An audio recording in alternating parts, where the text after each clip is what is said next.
Ish kryebashkiaku i Durrësit Vajgjush Dako ndodhet i shtruar në repartin infektiv në spitalin e Durrësit për shkak të probleme shëndetësore, ndërsa SPAK ka lëshuar urdhrin për ekzekutimin e dënimit me 2 vite e 8 muaj burgim. Pas vendimit të gjykatës së apelit të GKK-s, e cila konfirmoi dënimin me 2 vite e 8 muaj burg për shpërdorim detyre, SPAK nxorri menjëherë urdhrin e ekzekutimit të vendimit. Policia shkoi në shtëpinë e Dakos për zbatimin e vendimit, po për shkak të gjendjes së tij shëndetësore, aritmi, ankth dhe probleme me hernjen diskale, ish kryebashkiaku dërgua dhe ushtrua në spital, ku ruhet nga policia e burgjeve. Sipas kodit penal, çdo ditë e kaluar në spital llogaritet si një ditë e kryer e dënimit. Në total, Dako duhet të qëndrojë edhe 9 ditë të tjera në spital për të përmbushur detyrimin e tij ligjor. Ai është arrestuar më 6 qershor 2023 dhe u lirua në shkurt të vitit 2024, pasi kishte përfunduar periudha e paraburgimit, duke qëndruar më pas në arrest shtëpie.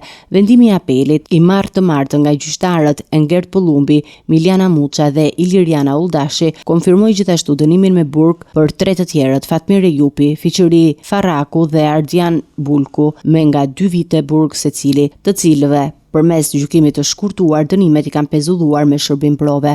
Rastin për cilën Dako u dënua përfshin ndërtimin e një pallati në Durrës 12 vite më parë, që u shem nga tërmeti i vitit 2019. Leja e ndërtimit u legalizua 3 vjet pas përfundimit të pallatit, duke legalizuar katet e jashtëligjshme. Abuzime me tendera për ndërtimin e një shëtitore në vitin 2014-2015 që i shkaktoi buxhetit të shtetit një dëm prej 18 milion lekësh sipas kontrollit të lartë të shtetit. Gjykata e posaçme i ka hequr Dakos të drejtën për të shtruar funksione publike për 5 vite, duke i dhënë fund kësaj periudhe të rënduar nga aktet e shpërdorimit të detyrës gjatë kryesimit të Bashkisë së Durrësit.